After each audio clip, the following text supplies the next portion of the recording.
Thank you, Jim. As Jim said, my name is Jay Marcus. I'm with the programming committee, and I get the opportunity to introduce Jonathan J. Sanford, also referred to affectionately as JJ by most people. JJ is a professor of philosophy. He also happens to be the president of the University of Dallas. When you guys signed up, you got a chance to read his full bio. It's pretty impressive. I'm not even sure I'm 100% qualified to even read the bio, so I'm not going to do that here. I'll just hit you with some highlights. So JJ got his undergraduate degree in classical language and philosophy from Xavier. They're great notes. I didn't put the most important facts in the notes. If you want to talk to JJ about that later, he's happy to discuss that with you in Greek, Latin, German, French, or English. And then he also gave me one other language, but I'm pretty sure he made that one up, so don't do that one. Went on to get a doctorate in philosophy from the University of Buffalo, continued his postdoctorate studies at Fordham University. He then spent the next Is that me? He then spent the next 13 years at Franciscan University in Steubenville. And then in 2015, he made his way to the University of Dallas. He was then named provost in 2018. He had a bunch of responsibilities there, and I couldn't get them all on the paper. So he did a lot of things there as provost. But most importantly, he did develop the new strategic plan for the university. And then on October 21st of 2021, he was announced formally as the president of the University of Dallas. Primarily the job to implement the plan that he had written before, which would be interesting, JJ, if you could answer in your questions, would you have written the plan differently if you knew that you were going to have to implement the plan that you wrote? So if you could address that in your presentation, I would appreciate that. He also has a radio show. He's an author. He speaks extensively on a nationwide basis on the topic of virtuous leadership, which he's here to share with us this evening. And in all of his free time, he actually managed to have 9 kids, which I find to be like the most amazing thing. The reality is his wife does actually all of the work. So with that, JJ, come on up and tell us about virtuous leadership.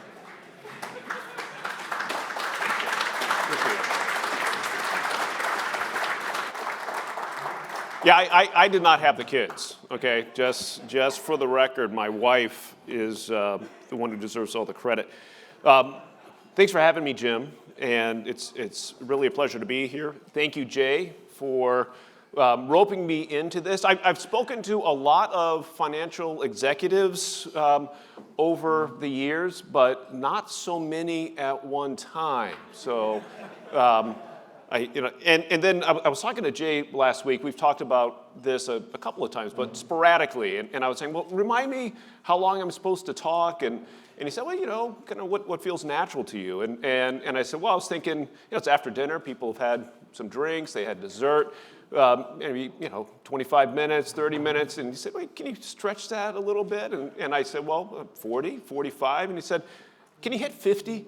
And I said, well, what's 50 about? And then he told me about the CPE. So, I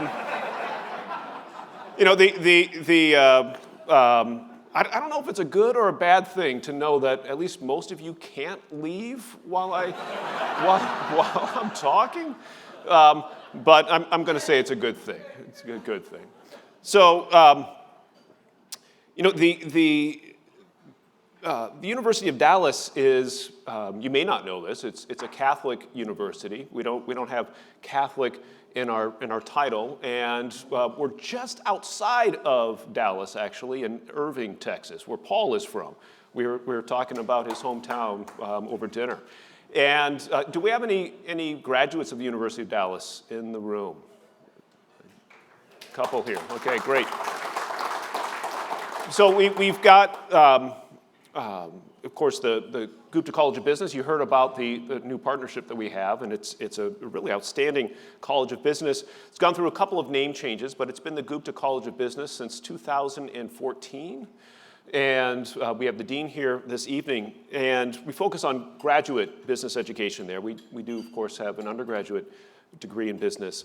We're also known for a number of other high achievements. We've got a really outstanding pre-med, pre-health professions program, one of the highest placement rates in the nation for medical school. And this year, we're still scrutinizing the number because we moved from 98 to 99.3% of our graduates from last year have found jobs that they want, careers that they want, or are in graduate or professional school. So that's a number that compares in the very highest percentile.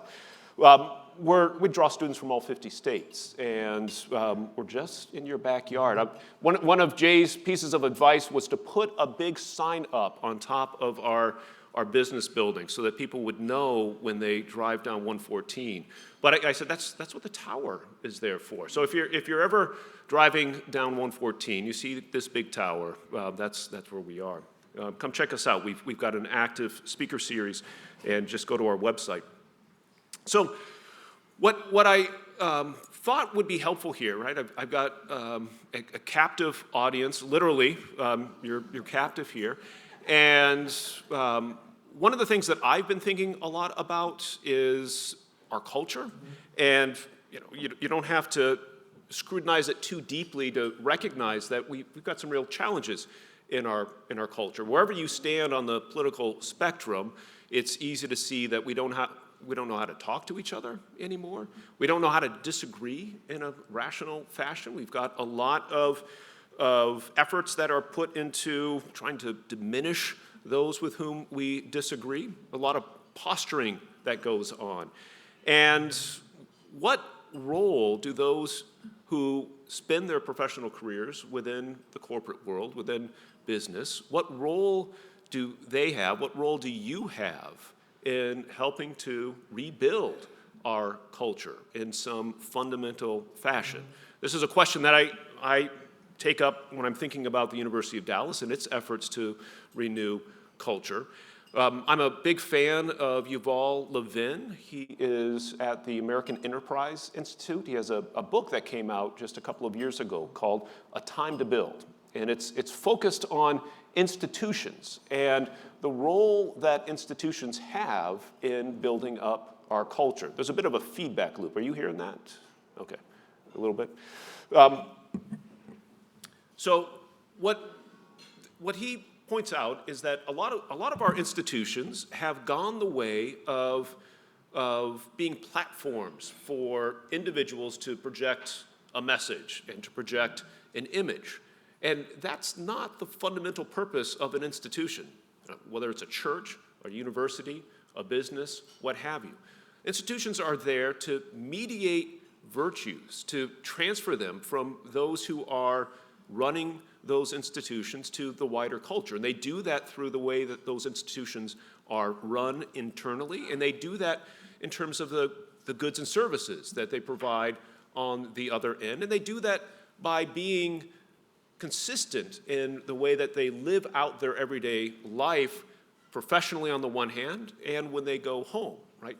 Institutions are there to build up practices that sustain the institutions themselves, but that also promote the good within the wider culture.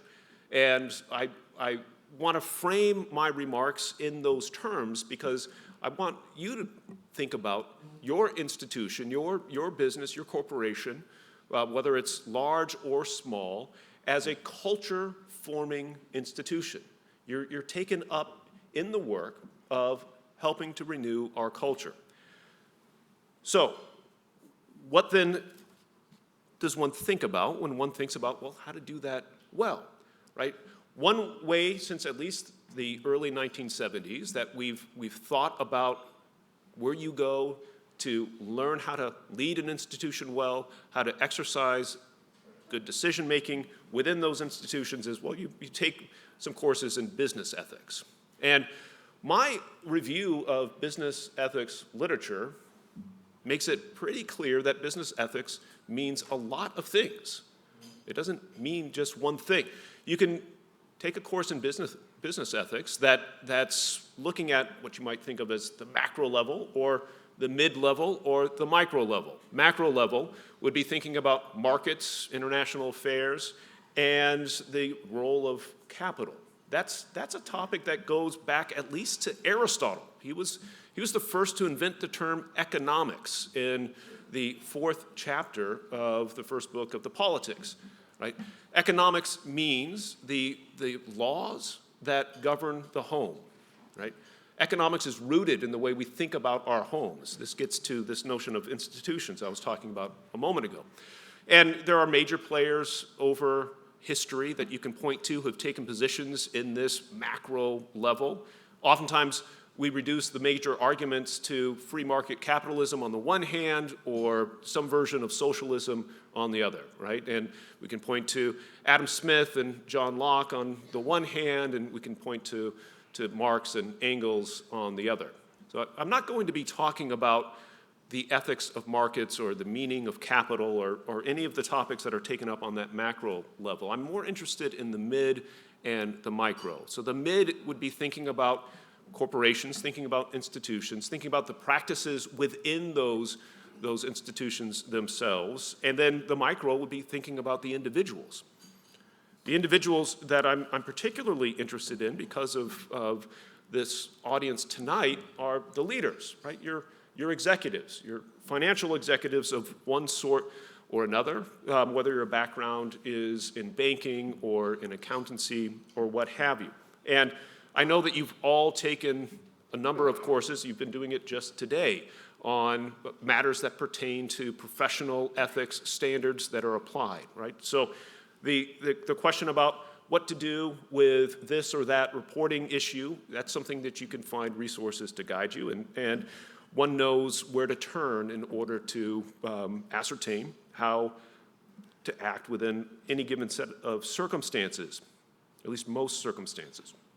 But what I want to suggest is that behind thinking about practices, professional ethics, the standards of this or that group of practitioners, and the foundation behind also thinking about the kind of decisions that you need to exercise within a moment of crisis, say, within your corporation, is the notion of virtue.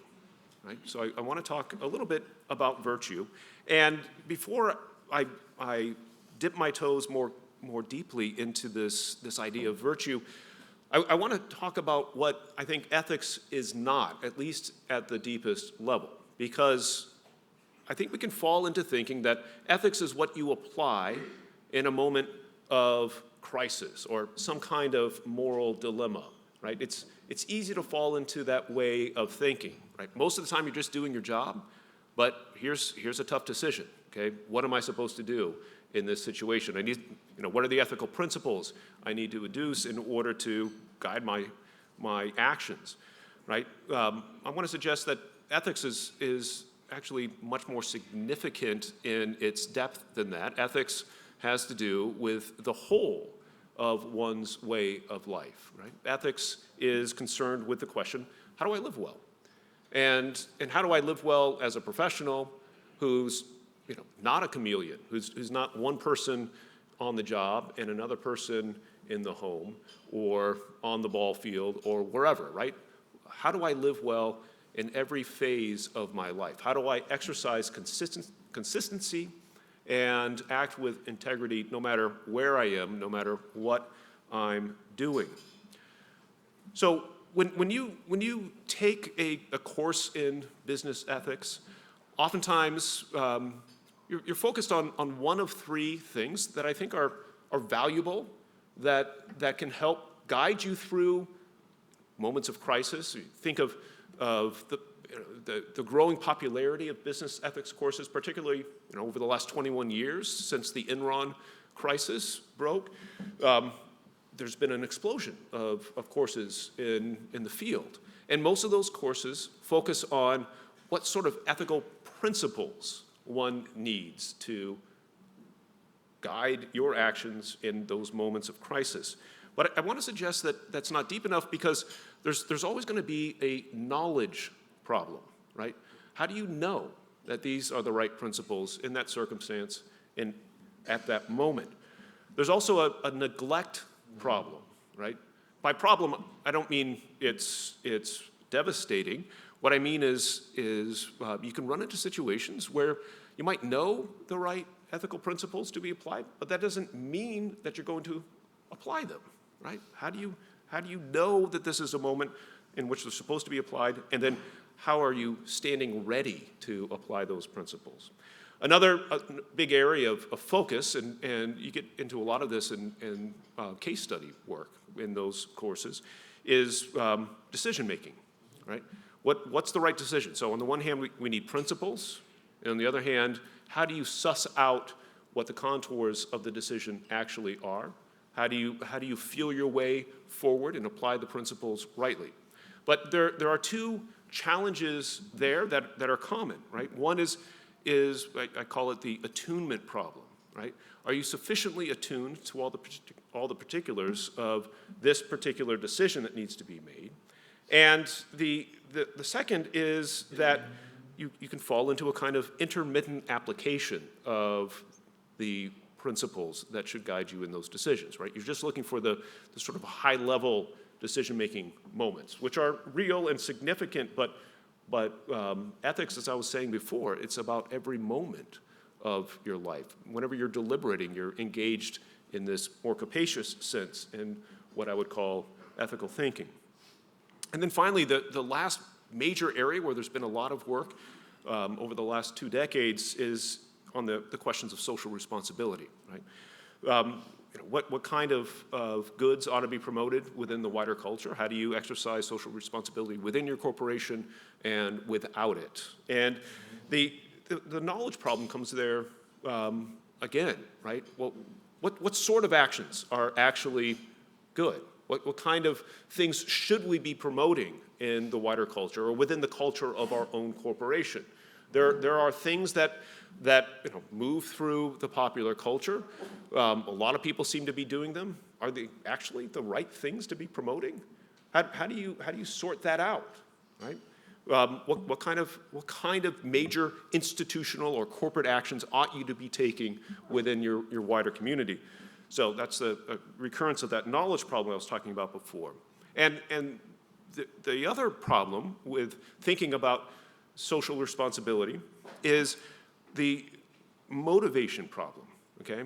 Are you doing these things that you hope are good? Maybe they're good. Other people think they might be good. You're not sure. But are you doing these things for the right reason? Or are you doing these things because you want people to see you doing these things, right? There's a big difference between those two, right? Doing something for show as opposed to doing something because it's the right thing to do, you know it's the right thing to do, and you want to do it for the right reason, okay? So behind those problems, and I want to suggest that the notion of virtue is something that gets behind these problems, is a very traditional idea of the virtues, right? Traditional in the sense that I'm going to talk about what the wider tradition calls the cardinal virtues. Okay? Maybe I could quiz you right now, and your CPE will depend on this. What are the 4 cardinal virtues? So prudence, justice, courage, and moderation. So courage and fortitude go hand in hand, 2 different words, but they have a shaded difference. So the cardinal virtues. Why the cardinal virtues? And what, after all, is a virtue?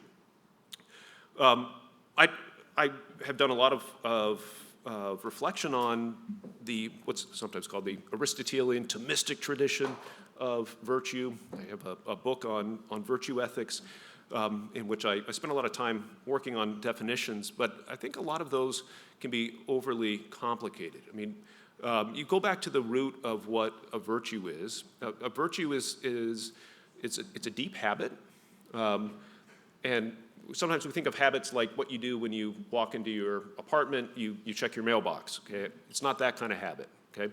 It's a deep habit in the sense that if you're really courageous, you never wonder about whether or not to be courageous. What you wonder about is how should I be courageous at this time, in these circumstances, in the right sort of way, okay? because it's so much a part of your character that you're just disposed to be courageous. And the choices that you need to make, should I report this financial indiscretion or not, right? It's more about how do I report it? What's the right manner? To whom should I report it? Okay, because it's just part of your nature. It's your second nature. That's a term that this Greek philosopher Aristotle developed for what he means by your character and the virtues that form it, right? And virtues incline you towards certain choices, and we have models that we can turn to, right? The people you admire because of their virtues. And when you think of how children make progress, moral progress, as they're maturing, right? You do what? You read them stories about heroes. You tell them about your own life and your parents and grandparents and those that have formed you. You pass on a certain sense of this is the way to be, not necessarily the way to act, right? That comes second, but this is the way to be. You want your children formed a particular way so that when they're in moments in which action is required, they're ready to deliver on the character that has become indeed their second nature. Virtues, they make us good in the sense of more human, right? They fulfill our nature and they enable us to do our work well. So I just want to say a few things about those four cardinal virtues. They're called cardinal virtues because not necessarily, we might think, well, what does cardinal mean, like a first? Well, it's actually, cardinal is a Greek word that means the hinge on a door. And these are the virtues that, so to speak, allow the door of a life well lived to be opened so that you can walk through and live a flourishing life that affects flourishing in other people. So the first of these virtues, prudence, is in many respects the most important, right? Prudence is a firm intellectual habit in which you are ready to make the right decisions, okay? It's just become a part of you that you're inclined to assess things carefully. Prudence, St. Thomas Aquinas tells us, always takes counsel, right? The counsel you take can be interiorly, where you remember things that your own mentors told you, or your parents, or people you read about. Or counsel means you sit down with Jim and Jay. Well, maybe not Jay, but you sit down with Jim and Jay, and you say, well, what do you think about this? Here's how I'm thinking of making this decision. What's your counsel on this, right? So you turn to others to help frame your assessment, but beneath it all is a deep appreciation for the principles of, you might just call it the moral law, right? You can't be prudent unless you already have a rich understanding of what it is to act well. And that's not something that you're going to get from a business ethics course in graduate school. That's something that you began to get when you were sitting on your mom's knee and she was reading you books and you were watching your dad do this and your older brother do that, and you begin to be framed in that sense of what is right as opposed to what's wrong. It can be refined in business ethics courses, particularly at the University of Dallas. But it's something that is there as part of your own education, your moral education. There are ways to test. Well, how do you know?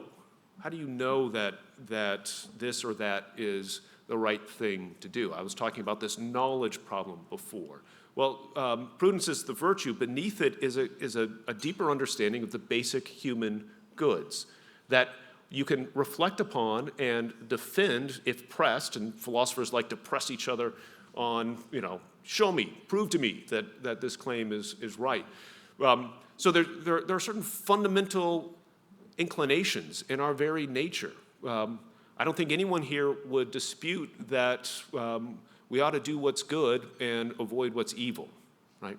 That's the first precept of the moral law, or the natural law, as Aquinas calls it, right? Do good, avoid evil, okay? Well, I need a little bit more than that, right? What's good and what's evil? Well, we all have an inclination to preserve our own lives, and we recognize that life is good. Promoting the life of others and our own is good, right? So self-preservation and the preservation of others. We recognize that having friends is a good. Taking care of your own children is a good, right? And we also recognize that knowledge is a good thing. It's better to know than not know. Okay, so you have to go deeper than that, obviously, right? But if it's good to take care of your children, then you're already beginning to think, well, how do I do that well? And if it's good to promote your own life and the life of others, well, how do I best frame laws within this institution or this polity in order to do that well? And if knowledge really is a good, then deception, whether it's self-deception or deceiving somebody else, is wrong, right? So the virtue of honesty is connected to that. You can go on and on, deepening and refining those principles, but I would submit that all of us in this room already have a basic, fundamental structure for understanding what's right and wrong. The virtue of prudence is built upon that structure and is attuned to the particular circumstances whenever you're deliberating about something, whether it's, how will I frame my day? How will I spend my time? The order of your day. That's an exercise of prudence in which you order out your day. You give some, time even before you're at the office, whatever your morning preparation is, and then you're in the office. Well, if you're prudent, you're not going to just subject yourself to the whims of emails that are smacking you in the face. They feel that way sometimes to me, anyways. Phone ringing, right? You've got a way to frame your day and order it out. Right? So too, actions that extend well beyond that. So prudence is a standing readiness to make the right decisions because you've assessed the circumstances and you've got this deep sense of I need to do what's right in every circumstance, not just when there's a real serious moral crisis that I've got to wrestle with, but will I be faithful to my prayer time in the morning? Will I talk to my children in the way that I need to talk to my children? Will I engage in the kind of conversations I need to at the office, right? You're not wondering whether or not you should do those things. You've ordered your day in such a way in which you do. And so too, the much more significant in the sense of possible outcome decisions that you need to make that day will fall in line. Courage, this gentleman mentioned fortitude, right? Courage and fortitude, often used interchangeably. Courage is being fearless in the face of the fearful. Okay? Being fearless in the face of the fearful. Courage is not when you are without fear, but when you've got some fearful things to do, right? You need to tell someone news that they don't want to hear. It's not just like physical danger, although that's a particular type in which courage is required. But courage is not the elimination of fear. It's having hope in the outcome, right? You're directed by prudence to the right kind of action. You're hopeful that you can bring it about. There are impediments to your bringing it about. You have courage. You take courage in order to move forward with whatever it is that is causing you some anxiety. The phone call you've got to make, or as I said before, the could be as significant as reporting a serious auditing violation. So, courage. It's a perfection of yourself in the sense that it's a perfection of your own irascible sense, your tendency to defend that which is under attack in some way. Right? Courage always works with what you love. right? You want to come to the defense of what you love. And if you have prudence, courage enables you to come to the defense of the right actions that need to be taken, the right decisions that need to be made. Moderation, right? Sometimes it's called temperance. Sometimes when people think about the virtues, they say, well, all things in moderation. Well, you shouldn't lie in moderation. You shouldn't do LSD in moderation, okay? There are lots of things that you don't want to do in moderation because they're just always wrong, okay? But when it comes to things that you enjoy, like you've enjoyed this meal this evening, when it comes to things that affect our senses, Aquinas calls this our concupiscible appetite, our desire for good sensual things, food, drink, sleep, entertainment, and so forth, right? Temperance or moderation, it's a perfection of that part of yourself that enables you to enjoy those things and enjoy them as you should, when you should, with whom you should. And again, remember this idea of virtue. It's a standing readiness, right? It should never be, if you're virtuous, if you have the virtue of moderation or temperance, you're never wondering, should I drink excessively to the point at which I've got to be carried out to, hopefully not my car. That's not the question. The question is, how do I drink well in these circumstances at this time with these people? The last cardinal virtue is, in some respects, the most complex, the virtue of justice. Right? That's a social virtue. Aristotle says that justice is always another's good. Right? Now, you possess justice. It's a perfection of your will, but the exercise of justice is always in relation to another person. Okay? And what are you thinking about in relation to other people? Well, at a high level, you're thinking, well, what do I owe this person? What belongs to them if it's an exchange? What do I owe them in terms of honor? What do I owe them in terms of goods? So what you owe your son or your daughter is different than what you owe your coworker, is different than what you owe your golf buddy, right? There are different circumstances. This is why you need prudence to help you reflect upon those circumstances. The virtue of justice comes in two basic forms.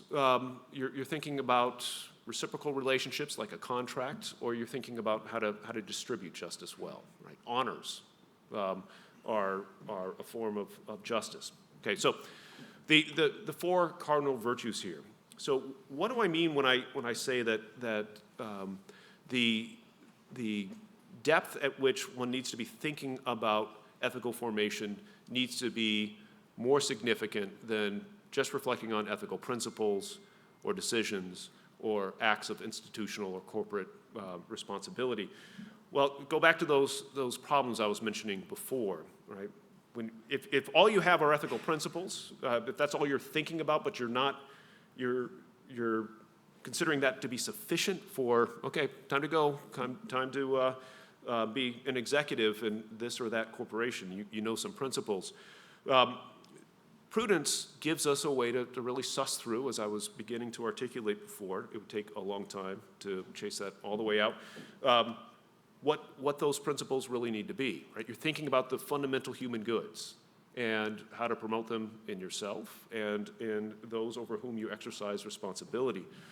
And then the neglect problem of just having ethical principles is overcome because, and please understand, you need ethical principles. Okay, I'm not suggesting that you should do away with them, but you no longer wonder, should I apply the principle here or there or there? When am I supposed to be ethical and when am I not supposed to be ethical? Like when is that moment?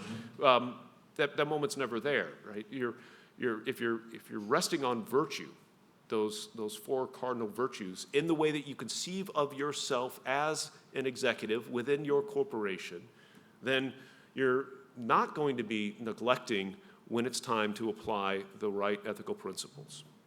So too, when it comes to thinking about moments of heightened decision-making, right? You're attuned because of this, the virtues that you have, this standing readiness. It's your second nature. You're prudent, you're courageous, you're temperate, and you're just, right? You're attuned to whatever circumstance confronts you, and you're ready to respond as you really need to do to bring about the goods that are possible there. And that kind of intermittency then in the application of the decisions is overcome as well, that problem I was mentioning before. You're not just looking at these high moments, you're looking at every moment in which you find yourself. Finally, corporate acts of social responsibility. I think there's a lot of work to be done here, really conflicting ideas about what's good and what's not good. Robert Watling, my vice president for finance at the university, and I have been working on our endowment, for instance, and how to invest in ways that really reflect our fundamental principles as a Catholic university. And that's just the tip of the iceberg as you're thinking about social responsibility, right? So there's this knowledge problem. Which are the right things to be promoting? Which are the right things to be investing in? Which are the right corporate actions to be taking within the wider community? And they might all be good. You might be thinking about doing, some helping some school to build a new wing, or some work of good in a hospital, or just participating in a social event where you're doing like the big event that A&M does and now my own university participates in within the city of Irving. Well, those are all goods, but which of those ought you to do, right? That you've got to reflect upon the resources that you have and so forth. So again, one turns to prudence in order to suss out the decision-making process. And then the motivation problem. Here's I think the stickiest thing, because it's very easy to fall into the temptation of doing things because you want to be seen, right? Doing things that will make a splash, doing things that are, and nothing wrong with making a splash, but are you actually doing what's good? I mean, maybe the image that comes to mind is showing up at the Children's Hospital in the ICU because you're making a donation of $1,000 and the check costs about $125 to make because it's enormous, right? And everyone's taking a picture. Are you doing that so that people will see you made a donation, or are you doing that because you actually care about promoting the good of the children who are there, right? And I understand the difficulties that go into those kinds of decisions, to be sure. Appearance really matters, right? But if you're courageous and just, okay, you'll be guided to do those things for the right reasons, to promote those basic goods. So, two last thoughts, and then where am I on time, Jim? I was going to let some questions come in if people want to ask them. It's time for questions. Okay, so two last thoughts. One is that the way that virtue grows and is communicated is through modeling, right? You're in executive positions, you're in positions of leadership. People are looking at you. They're figuring out, sizing up, how is it that you make decisions? What do you care about? You set the tone of your culture because of your position.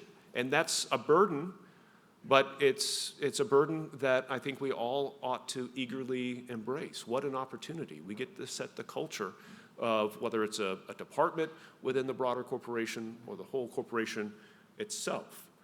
It is an awesome responsibility, and it extends beyond just the culture you set within the corporation, but into the very lives of your colleagues, your coworkers, who are going to be affected one way or another. Are they going to go home disgruntled and maybe yell at their kids in ways that they wish they wouldn't because of corporate practices, right? So in order to have the right practices, in order to have the right culture, it starts with you as individuals striving to be as prudent, as courageous, as temperate, and as just as you can possibly be. We've got to work on ourselves if we're going to affect that over which we exercise responsibility. So I'll leave you with that thought and take questions to make sure we hit that 50-minute mark for the CPE. Yes, sir. About a decade ago, the FEI used to have an opportunity for almost everybody in here to be able to obtain almost all the CPE credits that they could obtain, except for ethics. I used to say that that's because FEI has no ethics.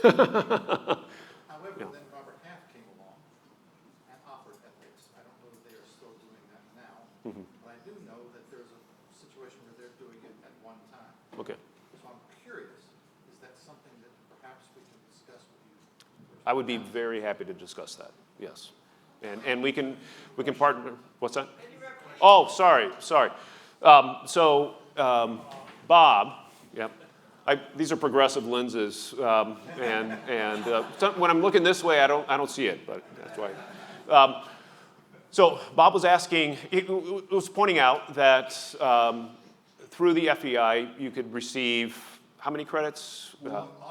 All your CPEs in every area that needed to be covered, except for ethics. And he suggested that that's because the FEI has no ethics. The question then was and I guess I forget who started helping offer some of those, but I'm sorry. Robert Half. What he wanted to know is, are we interested in finding a way to provide those credits in full, day session, what have you? And my answer to that is absolutely. And we've got outstanding faculty who are standing ready to do just that. All of our business majors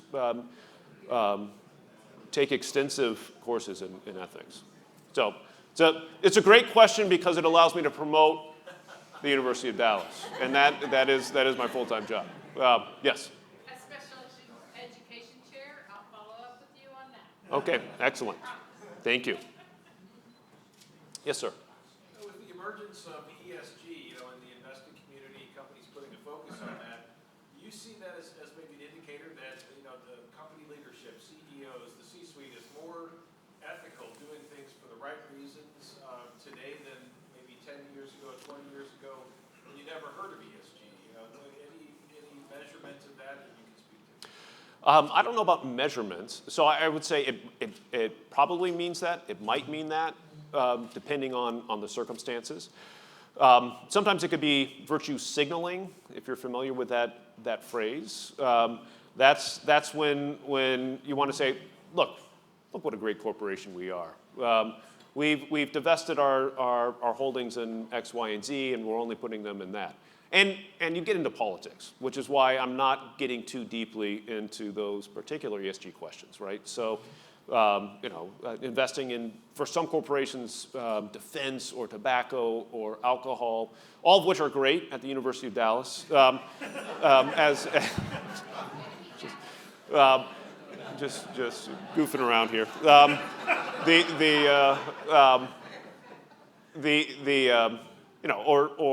Or green energy or what have you, right? So it sometimes is used as a way to signal to certain people that you would like to think well of the corporation that, hey, we're doing this. So I think, in our case, for instance, it really matters to us. We do care deeply about not investing in some things that would violate principles that are at the heart of who we are. But the circle is smaller than it would. I mean, ESG can get really expansive, and I'm more concerned in things like fetal stem cell research, and there are certain kinds of pharmaceuticals that could be problematical and the like that we want to stay away from. So it's more of a, well, let's make sure we're not doing this so that we are at least not violating our principles. And then what could be better, right? That's the next stage of those conversations. So Paul was asking me earlier tonight, are we better as a country, morally speaking, than than we were 20 years ago, or he asked me what I thought were high points, right? So I answered that question. I don't think we're actually doing better morally. And he said, well, when were we? You know, what were the moments? And founding, looking at the post-Civil War moment, certainly post World War II and post-World War II. Right? These are high points. What makes them high points? I would say it's the focus on the character of individuals and the sense of responsibility that those who were involved in business and other institutions had to care for their communities. I think our current moment of falling apart has to do with a kind of isolationism where we're not building up communities. I think a lot of institutions, universities, corporations find themselves as providing platforms for projecting certain images, and that's the connection to some misuses of the ESG investments, and posturing, right? Well, let's stop posturing and let's take care of our own people who work for us and their families and those around us, right? That seems obvious to most of us, but there's less of that happening now, and what I'm trying to get to is why is there less of that happening?